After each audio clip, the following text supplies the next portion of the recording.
Touchdown in the land of the devil. Memphis, Tennessee, the home of the late, great Elvis Presley. W.C. Handy, won't you look down over me? Yeah, I got a first-class ticket, but I'm as blue as a boy can be. Then I'm walking in Memphis, just walking with my feet 10 feet off a beam. Walking in Here, for the first time, Elvis's closest friends and confidants, known as the Memphis Mafia, tell their own emotional story of Elvis's last few hours on Earth. I turned him over, and I knew he was dead. I just knew it. Needless to say, a lot of times I've listened to an Elvis song and it just broke down, you know, and cried. Elvis took drugs because he liked them. Everybody thinks they're trying to escape anything. He just fucking loved them. And I get pissed off at the people that helped contribute to it. But I get pissed off at Elvis. He was a smart man. He knew what he was doing, but he denied it. I threatened the doctor. I said, if I ever see this man in this shape again, I will go all the way. Colonel Parker walks up to me. We stand toe-to-toe, and he stares coldly into my eyes. He says, the only thing that's important is that that man is on stage tonight. Nothing else matters. Nothing.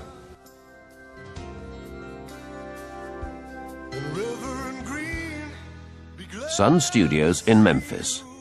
It was here 50 years ago that rock and roll was born. And so began the legend that is Elvis Presley. In the course of a glorious career, Elvis would take the world by storm, starting in 1954 with his first hit, That's All Right Mama. I'm leaving town, baby. I'm leaving town for sure. Well, then you won't be bothered with me hanging around your door, but that's all right. That's all right now, mama, anyway. Elvis was a very, very shy, retiring type individual. He didn't like to be around new people. He didn't trust them. He trusted us. We were a source of comfort. He could be what he wanted to be around us. He could be himself. If there was an Elvis himself, and it was around us. Elvis did not make friends easy. He just didn't like to do it. And with us, he didn't have to do it. And with us, we all could be what we wanted to be, and he could be the same. 3 p.m. Thursday, the 15th of August, 1977. Elvis is preparing for yet another back-breaking tour, the second tour of that year. Elvis's girlfriend, Ginger Alden, didn't want to go on tour with him. Ginger was just 21 and not prepared to bow to his every demand, something Elvis was used to, even during his doomed marriage to Priscilla. I'd be lost without your love. Over the years, his Memphis Mafia had supplied him with a string of compliant girls. If you've got wealth and looks, they're really going to come. And they're going to come fast and hard. And what you have to do is on a continual basis weed them out. Because you got to weed the squirrels out from the lambs. And the squirrels cause you more trouble than a lamb ever caused you. Not because they eat a lot of nuts, but it's because they, they're crazy. And this is the problem. He was so charismatic that he would draw, he was like, they were like moths flying around a flame. The girl of my best friend. It's funny to me today because just for the hell of it, one Saturday night, at a time when there was only 7 of us, including Elvis. See, on Friday night and Saturday night, Elvis used to let all the girls in that hung around the gates.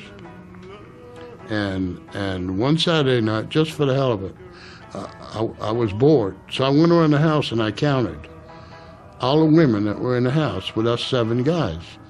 And this is not an exaggeration. There was 152 women there. Man, I thought I was in heaven. What can I say? It was it was exciting all the time, you know, and I thought, man, you know, if this is a dream, I don't ever want to wake up, you know, so. But it had its moments too, but, you know, overall, if you look at it, it was such an exciting time. It was something new. Elvis was gifted with the fact that, you know, he was constantly looking for something new to do, and you never knew what this man was going to come up with, you know. The phenomenal part of it was that the screaming and the hollering, and you couldn't hear. They wouldn't stop, and it would. I mean, he could sing a number, nobody even knew what he said. It was just pandemonium. It never stopped.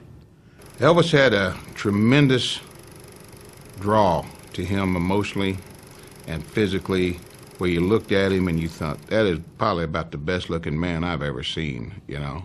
And he just had a charisma about him. He had a way of pulling you in. People call it Southern charm. He had it in spades. 8 p.m., Thursday, the 15th of August, 1977. Elvis goes to the dentist in search of prescription drugs. He's accompanied by Ginger, Billy Smith, and Billy's wife, Jo. In the movie years, the drugs were in control. The sleeping pills and the uppers for the energy level. I couldn't take them every day. Not to be the goody-goody, but I just couldn't take that pill because I knew what it was going to do to me. Make my mouth dry. It was just going to make me wired all day, and I just didn't want to do it. But I had to take them sometimes because he would stay up to 3 o'clock in the morning, 2:30, 3 o'clock, and we get up at 5 to go on location, and there's no way. And you know, I learned from the very start, I sleep when he sleeps. Fire! On the way!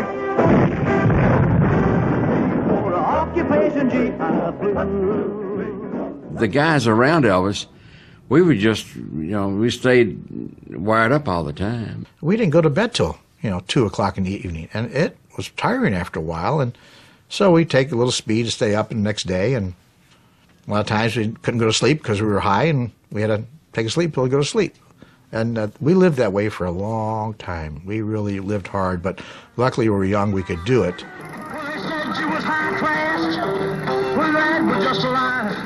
Amidst the fun and games, there were already warnings of what excessive drug use would bring. One time, I forget, we were going so hard that Elvis started getting a bloody nose. And we went to the doctor, and the doctor said, you guys need to get some rest. His resistance was getting down, and he kept getting a bloody nose, so we had to rest for a couple of days. Elvis did everything to excess. He had massive appetites for food, sex, drugs, and rock and roll. He approached his search for spiritual serenity in the same enthusiastic way. Larry Geller was Elvis's personal hairdresser and spiritual guru. Elvis had a beautiful head of hair. I mean, the man had everything. He even had the hair. It was a little fine. It lacked body, but he had a beautiful head of hair. And I remember I sprayed it, and I was molding it, and I said, so what do you think, Elvis? And he said, oh, great, great, great. And he swirled around in his chair. He looked and said, but I want to ask you a question. My hair is great, but what's more important to me is this.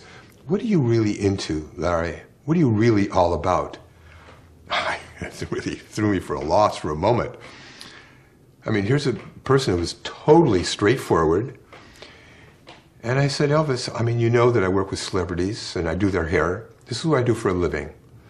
But what's more important to me than anything else is my search for truth, to find the purpose for living. I said, look, I know you're Elvis Presley, you're the biggest star in the world. I know this must sound corny to you. He said, wait a minute, Larry, wait. That's not corny at all. You have no idea how I need to hear what you have to say about this. Please, man, just keep on talking. And I did. The Self-Realization Park, which is close to the ocean in Southern California in the Pacific Palisades, was a place that Elvis loved to visit. And the monks that lived there became friends with Elvis. And Elvis would love to just leave the world, walk around the park, enjoy the serenity, and people left him alone. They recognized him, because a lot of people do go there, It's a very special place, and nobody bothers anyone. Elvis would go into the chapel and he would meditate. We would go in the back and speak with some of the monks. They would reveal and explain certain experiences that they would have. We'd walk around the lake. Elvis loved the park. He said, look, how come I haven't an experience? I want to feel God. I said, well, Elvis, look, it doesn't happen like that. When you want something, you want it now and you expect it. You have to be patient and you have to surrender your ego. In his latter years, Elvis embarked on a punishing touring schedule, organized by his manager, Colonel Tom Parker. He didn't like the idea of doing, 2 shows a night, sometimes 3, 7 days a week, and it bothered him. And it festered and festered and festered. It's like when I called him from L.A. when we were going to do that last tour. And I said, you just need to shut it down. I said, fuck the tour. I said, cut it off. Let's just, I said, let's just cancel this tour out. And he said, Lamar, I've got a payroll. Which, when you say that, you go, well, he's right. But at the same time, I told him, I said, listen, you got 2 or 3 guys around here that'll go to Hawaii with you. And I said, we'll hang out and you just, and you can get yourself back together again.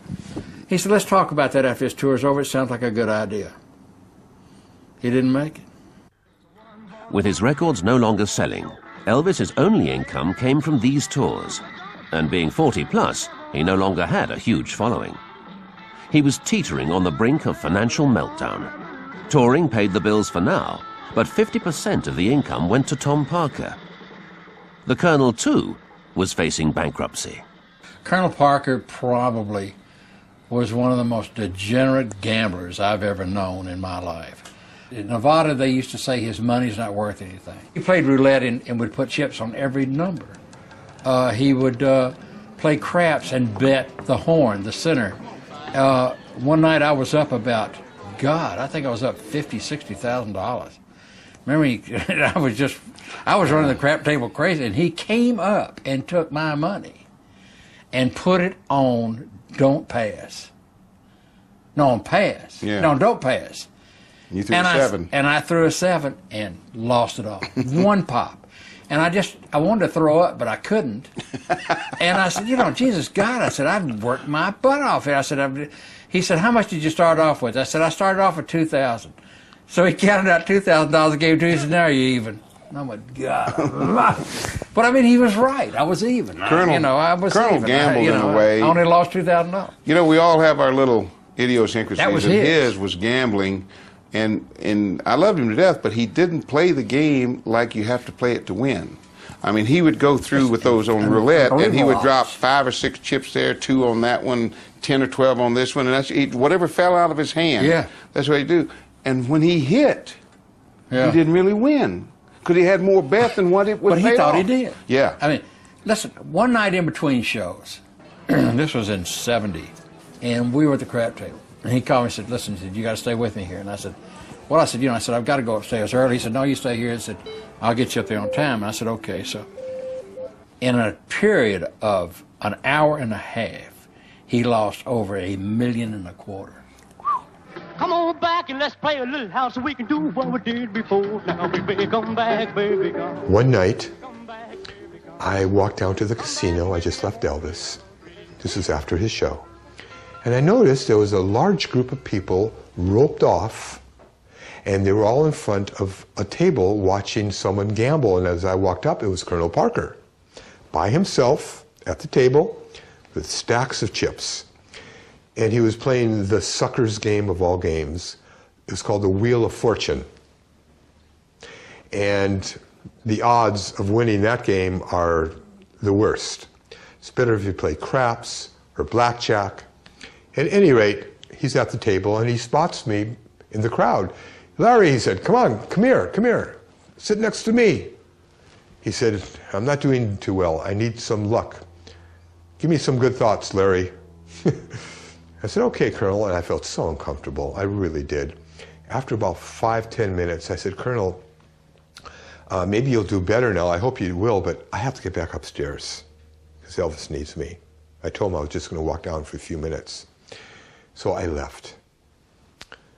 The Colonel was there for hours upon hours upon hours until like 5 o'clock in the morning, and he lost $1.5 million that night.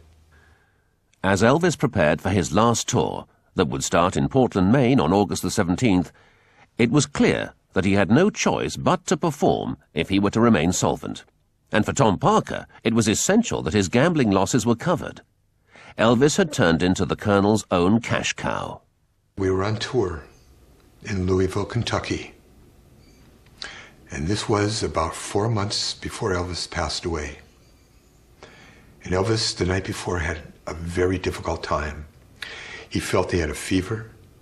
He felt nauseous. He felt flu-like. He couldn't sleep. He had a very, very difficult night. It was late afternoon, and Dr. Nick was Elvis's doctor, who traveled with us, was in the bedroom with Elvis. I was in the front room. The television was on, and there was a pounding on the door, which was very unusual because we owned that floor. No one was allowed there. We had security cops positioned in front of the elevators. Everything was blocked off. So who would knock on the door like that? So I immediately walked over to the door, looked through the peephole, and there's Colonel Parker, who never came to visit Elvis on tour. I opened the door. I said, "Colonel." He said, "Where is he?" I said, "Well, he's in the bedroom. Let me tell him you're here." He said, "No, I'm going right in." So he, with his cane, he walked past me. He opened the door, and this is what I saw. Dr. Nick was holding Elvis's head. Elvis is in the bed, semi-conscious, almost comatose. And he was moaning. He was in such bad shape. And Dr. Nick was dunking Elvis's head into a bucket of ice water to revive him. The door closed. And I thought immediately, okay, this is good. This is good. Now the old man, Parker, is going to see what's going on here. And he's going to see how bad, the bad shape Elvis is in. And he's going to do something about it. I mean, he can't allow this to go on. It's inhuman. 90 seconds later, the door opened up. Colonel Parker walks up to me and and I get up. We stand toe to toe, and he stares coldly into my eyes. He says, "Now you listen to me. The only thing that's important is that that man is on stage tonight. Nothing else matters. Nothing." There's a lot of them. I can't think of any right offhand. I like to live up to my reputation of being a nice guy. This is it, folks. Beautiful, baby. While committed to a hectic touring schedule at the behest of the Colonel, and with mounting financial and physical problems, Elvis and his mafia had become more and more isolated from the real world. Well, I knew over the years Elvis was very isolated from the outside world. We didn't know what was going on the outside. We very seldom read the paper. We watched a lot of sports, a lot of TV shows. We didn't hardly watch the news. We were very, very much hidden from everything going on the outside. We lived in an insulated world within our own group. And our group, I mean, somebody said that Elvis really never left his bedroom. Well, he didn't. Elvis would get on his airplane bedroom and go to a hotel bedroom, and would go from a hotel bedroom to his Graceland bedroom. Elvis, over the years, every once in a while, he'd get like that. He'd go to his upstairs, and he might spend a week or two and not even show his face. But that was only like a week or two. Now we're talking about months, you know. 10 p.m., August the 15th, 1977. The guys were assembling in Memphis for what would prove to be one tour too far. By the mid-70s, Elvis's drug habit had become a serious threat to his life. In 1975, what I had been seeing a little bit of the previous year or so was getting worse, and I was very concerned about his health. It wasn't like it had been before when he was taking the uppers and the sleeping pills. When he started experimenting with the down stuff, that's when we started getting concerned, all of us, not just me. The down stuff is like Demerol and things like that, pain medication that brings you and lets you down and you kind of just float, Dilaudid is like a synthetic and is 5 times more powerful than pure morphine, mostly given for cancer patients, terminally ill cancer that just couldn't handle the pain. But see, in his mind were not illegal drugs. These were prescription drugs. Now, the doctor's writing them for him. He's abusing them, but they're not illegal drugs in his mind. I got a call from Elvis saying, "Jerry, can you help me?" And I said, "What are you talking about?" And he said, I'm on the floor, I can't get up. And I said, "Who's there?" And he said, "Nobody." So I ran downstairs. I don't know what car I got into, whatever. Went to the doctor's house, and sure enough, Elvis was there. This was a proud man. And, he was even proud around us. And this broke my heart. And he was on the floor. So we picked him up, put him in bed. His legs really just wasn't working. I was hurt, I was angry, and I waited downstairs for the doctor to come in. And I said, "What the hell is going on?" He said, "What are you talking about?" And I told him what I'd just gone through. And he said, "Well, this liquid diet, and we're not giving him any drugs, we're just giving him placebos." And I threatened the doctor. I said, "If I ever see this man in this shape again, I will go all the way." I go upstairs, and Elvis is on a stationary bicycle. He's going full speed. She probably hadn't been out of the bed in 4 weeks, right?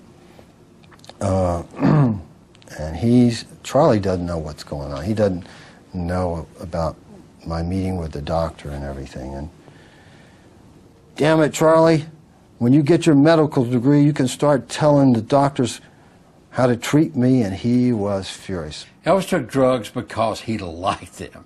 There was everybody thinks that there's some sort of supercilious situation where he would develop this thing of trying to escape anything. He just fucking loved them. He loved drugs. I'm talking when he would sit and say, and I'd sit down and say, "Elvis, you don't need to take all this shit." He said, "I need it." When a person has that mentality, there is no way you can stop them. They're going to do it, and that's the end of it. It's like I said, "I need a drink." You say, "No, you don't." "I need it." You can't. You're done. None of the guys were in any doubt. The drugs and ensuing health problems had changed Elvis both mentally and physically. Elvis had not been in good health for some time, and many of his physical problems were caused by his diet. Elvis had eaten typical Southern cooking all his life, mostly fried and deep-fried and refried dishes, a diet certainly not conducive to good health. He would eat crisp bacon, sliced tomatoes, mashed potatoes and gravy, and sauerkraut, believe it or not, and mix it all together and eat it, and loved it. And Elvis would eat stuff till he got tired of it, and then he wouldn't eat it anymore. So he got off of it. The last year of Elvis's life, he went back to eating mashed potatoes, sauerkraut, sliced bacon, sliced tomatoes, bacon, sliced tomatoes, very crisp. And I said, "You know what you're doing here?" "What do you mean?" I said, "You're back, it's the way you used to eat in 57. He said, "Never thought about that." Elvis had a lot of physical problems that were really eating away at him. He had glaucoma. He had hypertension. Do you know that every night after his show, his blood pressure would shoot up to 180, 200 every night? And that's a tremendous strain on the heart. Elvis had a spastic, twisted colon. I can't tell you the problems that plagued him because of it. He also had his blood sugar that was a little too high.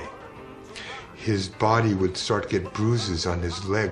One night we were on tour, he tripped and fell down the stairs at the back of the stage and twisted his ankle. And he had a very difficult time after that moving on stage. Midnight, August the 15th, 1977.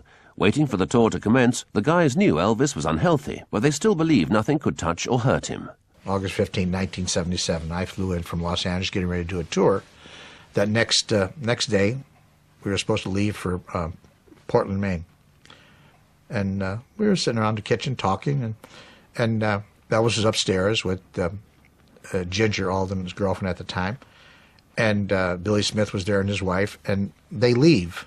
We just ate dinner, the guys, a couple of guys sitting around talking about tomorrow, what we got to do. I call upstairs, and I say, Elvis, I'm here, anything we need, anything I should know about, anything you need for tomorrow, and he was fine. He seemed very well. 3 or 4 o'clock, I don't remember exactly what time it was, but he called out at the house, and he said, you know, would you and Joe come out, and me, you, and Joe and Ginger go down to the racquetball? I said, sure. So we met there about somewhere around 4:30, I guess. And it was Joe and Ginger, and then Elvis and Ginger, and then me and Joe, and then me and Elvis. You know. And then the time it got to me and Elvis, well, it done got down to silliness. It was no longer a racquetball game. Though we were getting exercise, we were trying desperately to see who could nail the other one with the ball, you know. And then he finally swung so hard he missed, and he hit himself on his shin. And that ended the game right there.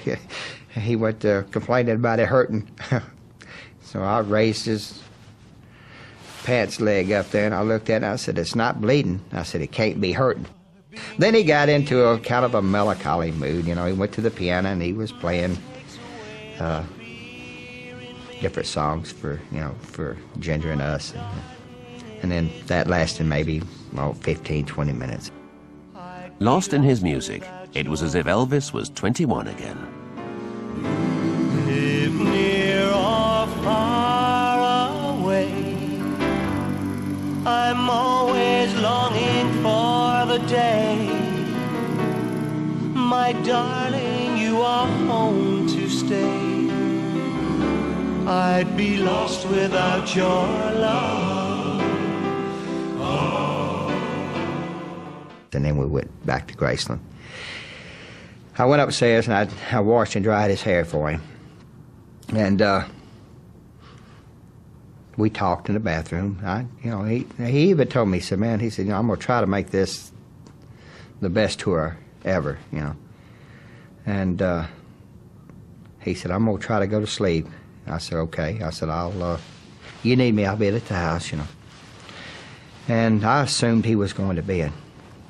His mood swings were more frequent. Elvis Presley was always an upbeat person. He really was, and I guess that's one of the things more that made you like to be a part of that, because he was. And then to see him have these mood swings, more frequent, and it was scary. It really was, and I didn't like it. To be honest with you, I just didn't like it at all. I would say that Elvis started slipping after he accomplished that feat of the 1.5 billion people watching him live from around the world on that satellite show. From that point on, I would say it was just a slowly slide. No up and down, just slowly slide. I tried not to let his moods a lot of times affect my moods. If I did, we were both in the pits of hell at that time, literally. And so therefore, when I thought he was down, I was going to try to be up. And when he was up, I was automatically up. I mean, I was in tune to him. But it was difficult. It was hard, and you want to just say, God, man, come on. It's not too late, Get a grip in your life, and get away from the drugs, Don't use them. You don't have to. And take a little time off. Nothing's that impressing. You don't owe anybody anything. If you get rid of me tomorrow, and I told him that, and I meant it from the bottom of my heart, if you get rid of all these guys, they will understand. And if they don't, they were not your friends to start with. But take some time off. And he'd just look at me and say, I can't. I owe too much to too many people. We lived a wild and fast life in those matter of years that he was on Earth. So, like that song, you know, he did it his way. I'm not giving the song any credit, but I wish he would have changed and did it our way, but he did it his way. We could talk to him at times. He'd sit and agree. He'd say, yeah, I'm going to change my life. Yeah, I'm not ready. I'll do it when I'm ready to do it. And we all had that hope because the last vacation in March of 1977, we all went to Hawaii. We had a great time. He was in a great mood. He was out there on the beach having a good time. He was overweight at the time, but he was smiling. We thought, hey, this is a good chance. You know, he cleaned his act up for about 30 days or more. But then all of a sudden, boom, right back again. At Graceland, Elvis now faced the grind and rigors of yet more performances, with the backup of his friends.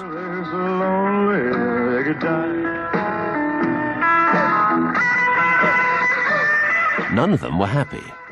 Elvis's decline had accelerated. When I see him on stage performing in the manner that he started performing there at the end, where he wanted to do the best show he could, but with what he was, nothing left. But where he was at, he was really burning, and the light was getting dimmer. I must say, this is painful for me, that when Elvis came on stage, he gave such a I mean, the guy, whoever has not seen Elvis live has missed the greatest entertainer of the 20th century, the greatest star of the 20th century. But when I saw him, my heart sank because I knew that something was wrong. I could see it in his eyes. I saw it in his face. I said, he can't last like this another 5 years. We were all very frustrated. But we all could do. Only thing we could do is that we can't. He's 42 years old. You can't force this man to do anything. You know, people say, "Why did you guys have him committed?" How could I have him committed? He's 42 years old. I can't have him committed. His father couldn't have him committed. You know, you can't prove he's crazy. Your hands are tied. Your hands are tied. I didn't lay back in the later years. That last year and a half, I didn't lay back. I said what I wanted to say.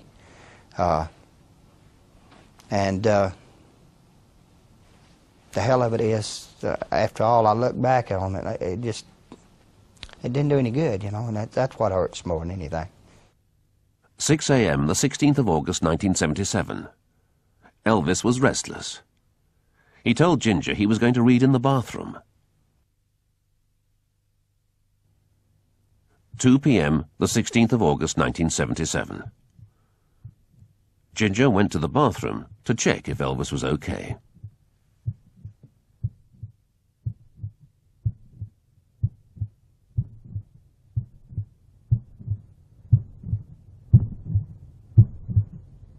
Got out the next day, came to the house about 12 noon.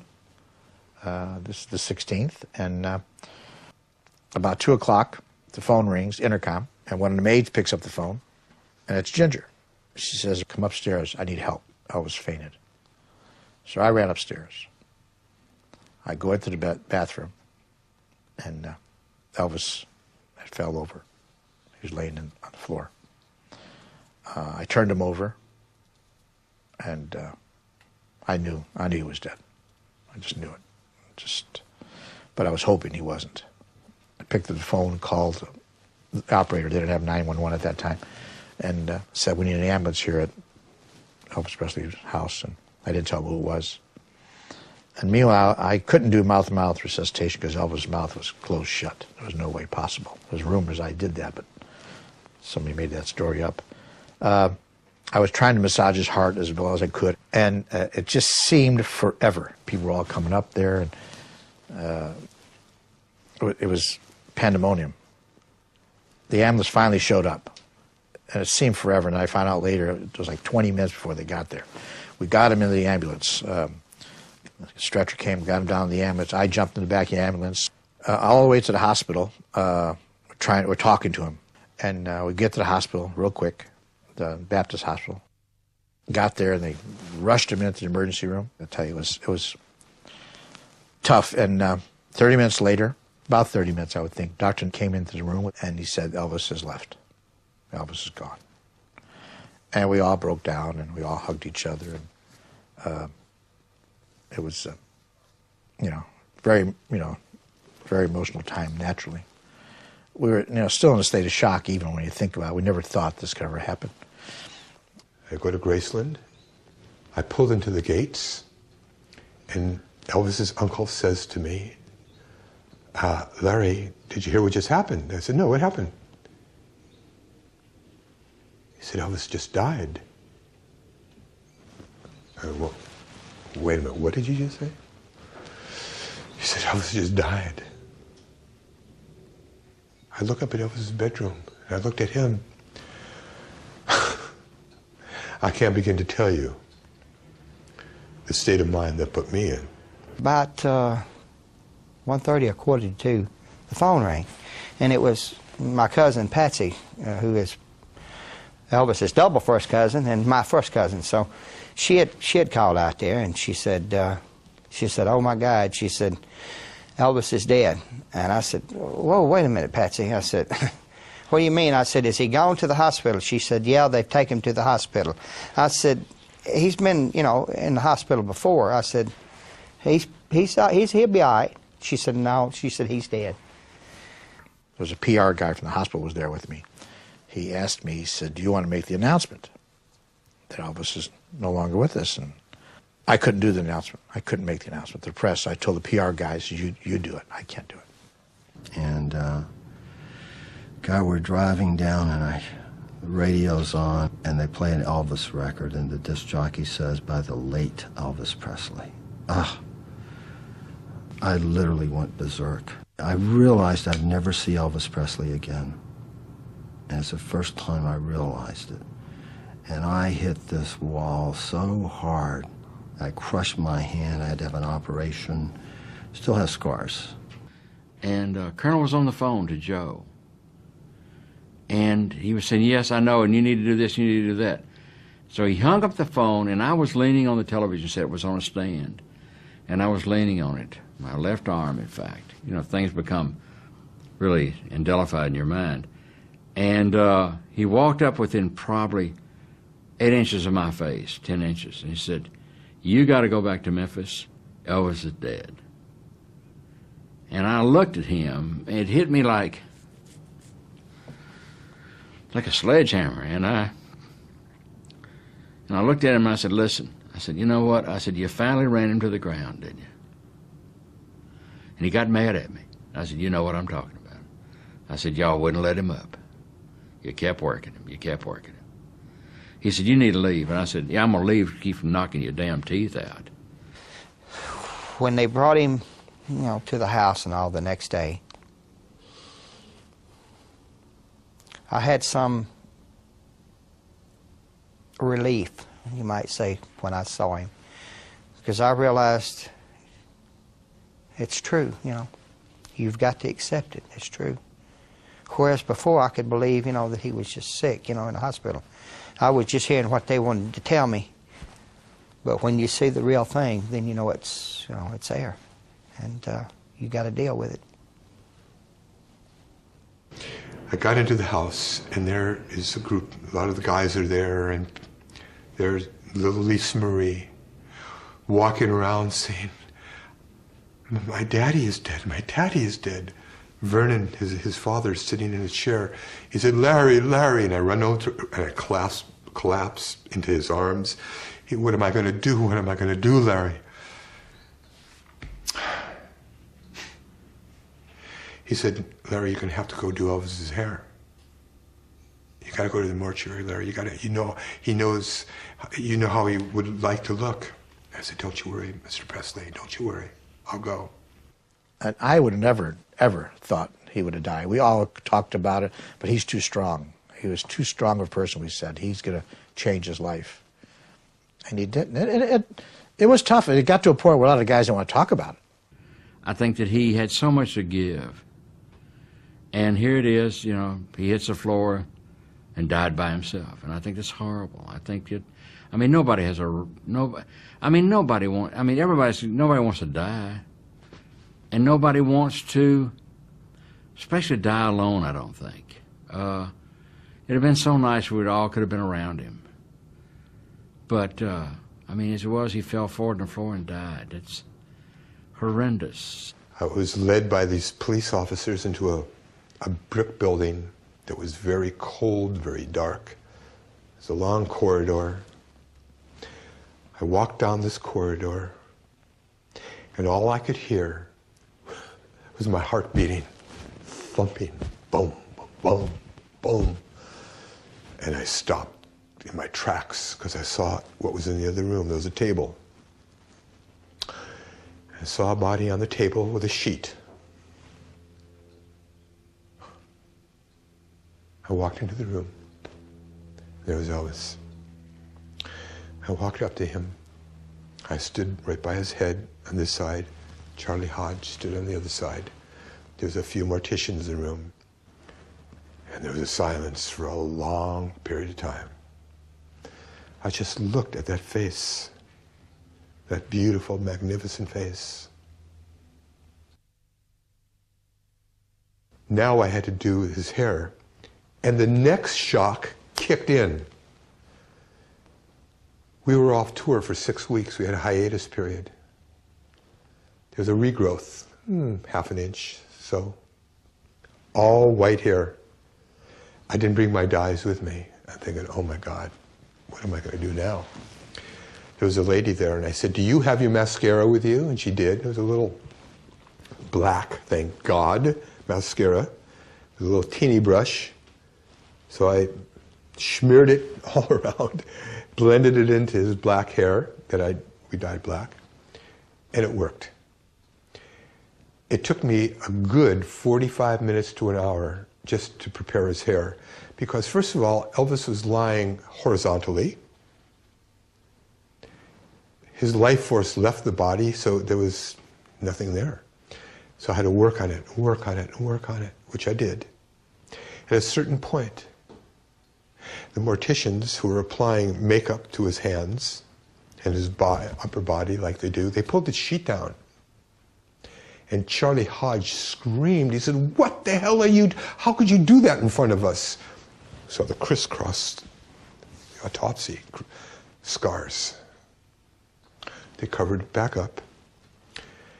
And over the years, you know, the big story, Elvis might be alive.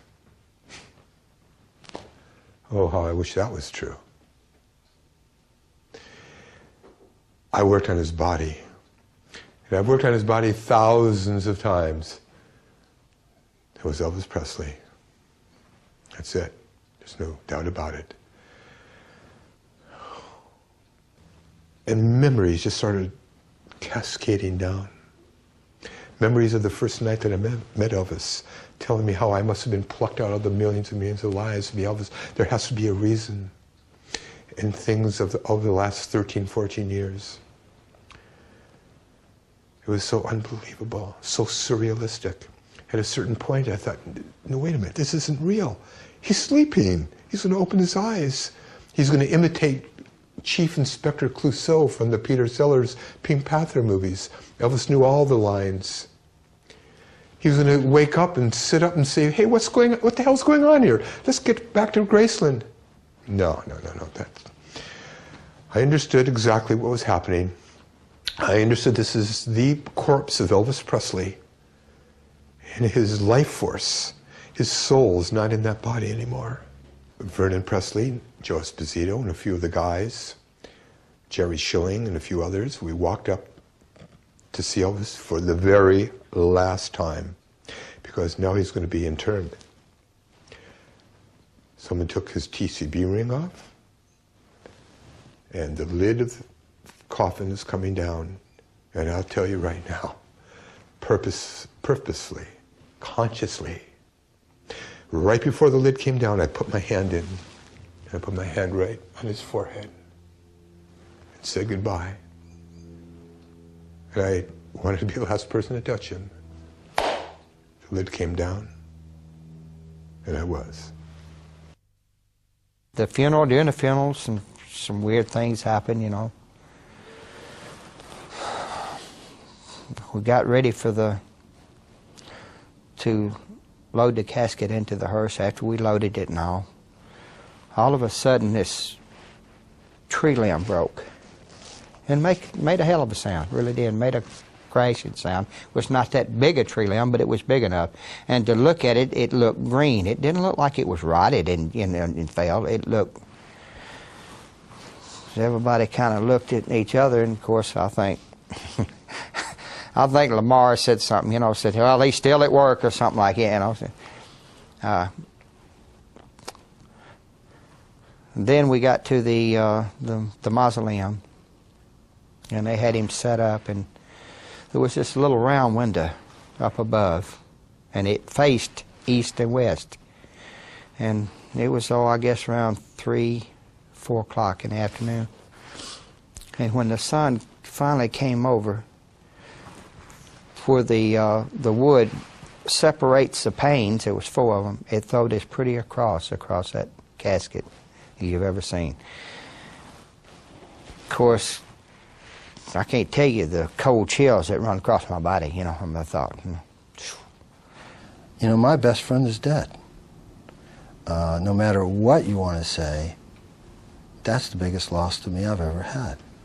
And we can say he had a good career, we can say this, we can say that, but the guy's dead. It was that rocket ride with Elvis that we went through.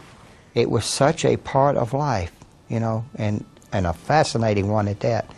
And you can't just turn that on and off when you get ready. There's times when it'll hit me and I'll just, sometimes it's happy, sometimes it's sad. And needless to say, a lot of times I've listened to an Elvis song and it just broke down, and cried. Oh, I wish I was in the land of cotton. Old times, they are not forgotten. Look away, look away, look away, Dixieland. There's not a day that goes by I don't think about him. I have dreams about him. I've had him, my last wife. One night I just jumped up in the bed, sitting straight up. Elvis said, "Holly, Lamar," and I heard him, and he woke me up.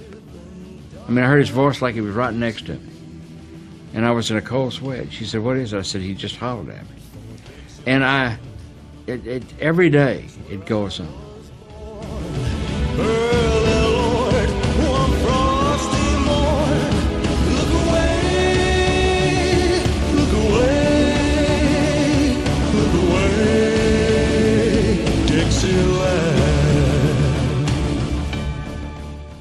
Still get very pissed off about it. It took a while. I didn't get pissed off right away. I was too hurt, too confused, too frustrated over not being able to do anything to stop it. And I get pissed off with the people that helped contribute to it. But I get pissed off at Elvis. He was a smart man. He knew what he was doing, but he denied it. Maybe he really couldn't see any way out of changing. He mentioned it to Billy, his cousin. Billy told me that last year when we weren't around. That he mentioned to him that, maybe he did sometimes take a little bit too much medication.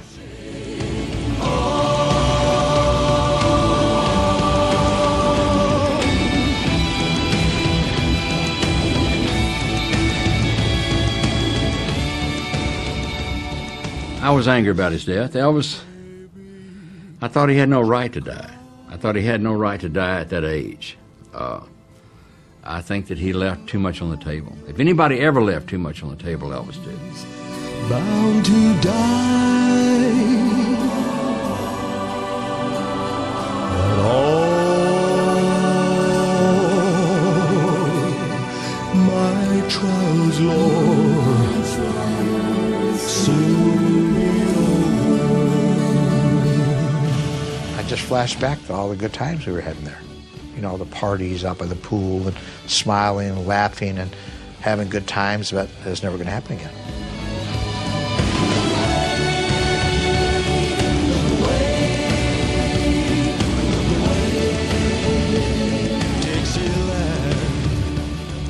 I spent about 20 years trying to make up for it after Elvis died, and make up for all the things that I didn't do with my family when I was taking those pills and when I was with Elvis. I'm not very proud of those things. But that was the way of life we had. It was the mentality that Elvis really set, and of course we didn't have to go along with it, but we did, is that the life it belongs to the guys and not the wives. And he excluded the wives a lot in what we did, but that's really no excuse for me.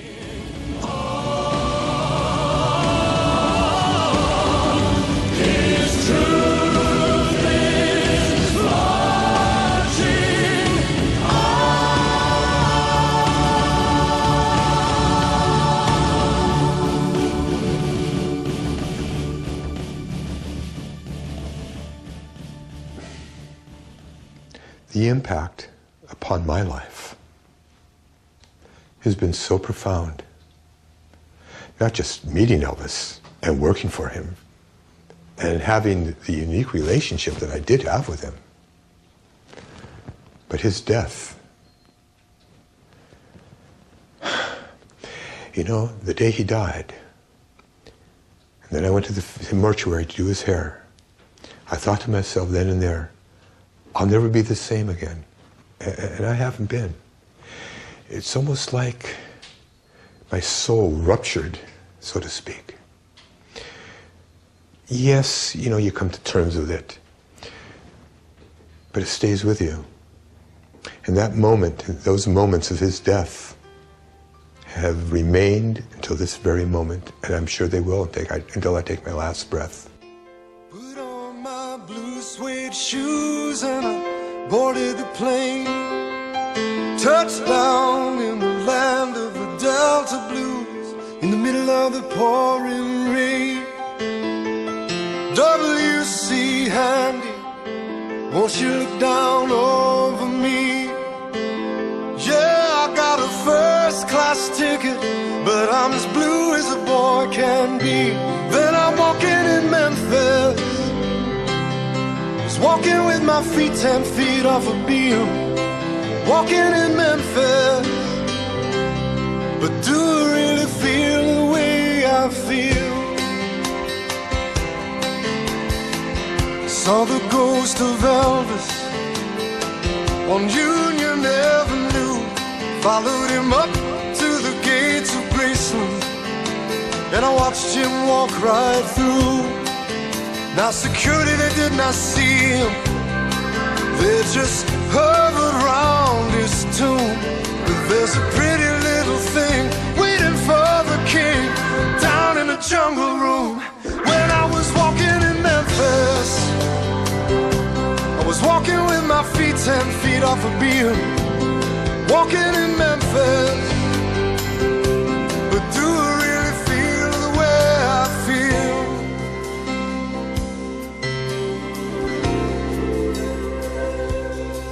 They've got catfish on the table,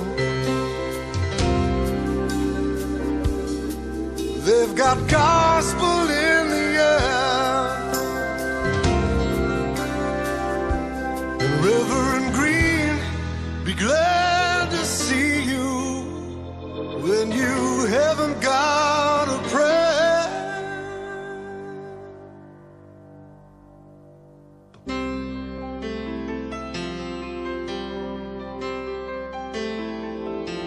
Put on my blue suede shoes and I boarded the plane. Touchdown in the land of the Delta Blues, in the middle of the pouring rain. Touchdown in the land of the Delta Blues, in the middle of